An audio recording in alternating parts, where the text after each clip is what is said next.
At the time of this story, I was 10 years old and lived in a small coastal town in Newfoundland that was littered with large forests.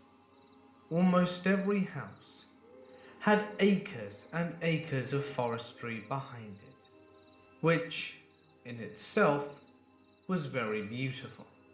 I am now 21 and live in the bustling city of Alberta, and I do find myself missing this setting in my old backyard every once in a while. But it's usually accompanied by the unsettling memory of what I am about to recount. By the time I was in 4th grade, I was already trusted to be home by myself, as my mother went out to visit my grandmother and aunt, who lived literally a few minutes down the road from us. I was happy to have such a privilege. I was an only child, and my father worked in another province for months at a time. So I was very lucky to have this opportunity. It usually meant late night movies and video gaming, and the odd night exploring the forests. This night, I was exploring said woods. I usually never went in too far. Usually just up to a rock formation that was quite large. I enjoyed climbing and going up there to look out through all the trees in every direction. The house was always in sight, so I never felt scared or frightened by being there. It felt like my own private place that I could enjoy.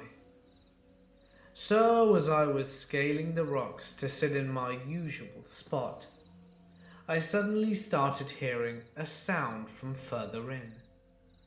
A sound that wasn't natural at all. Crying. Faint crying.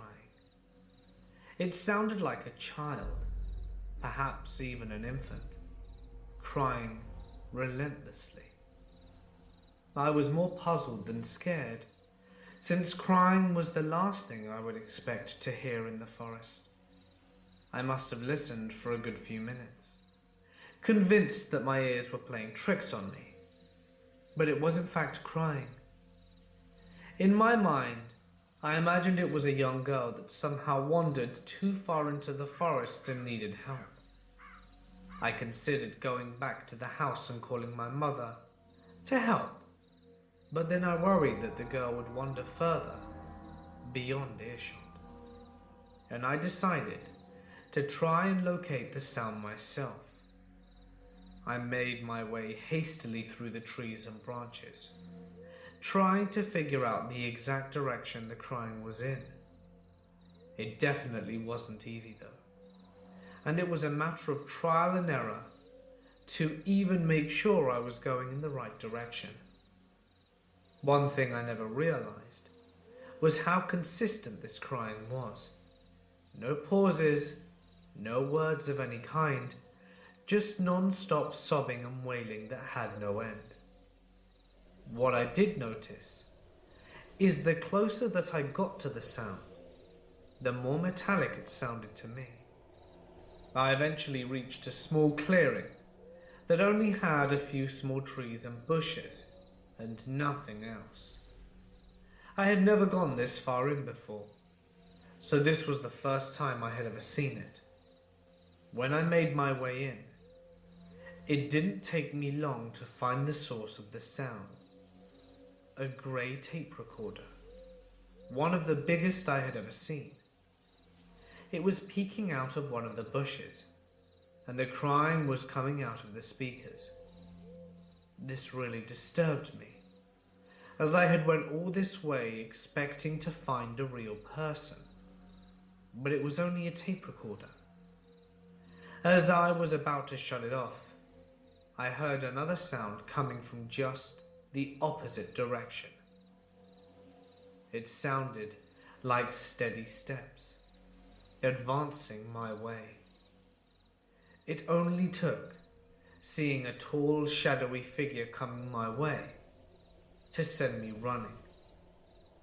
Fortunately, by some miracle, I recognized my way back by identifying rocks and trees as landmarks. Looking back, this probably saved my life. I never looked back, and I didn't try listening to see if the person was following me. I just kept telling myself to make it home and nothing else. I had to go home. Once I saw the large rock formation, it didn't take me long to know the rest of my way without needing to survey my surroundings. I was out of the forest in record time and immediately ran into my house, locking the door and shutting off all the lights, and I went into my bedroom. I didn't want this person to know where I lived, or I would really be done for. After shutting the curtains of my window, I peeked out through them as discreetly as I could to see if whoever had been out there had actually managed to keep up with me.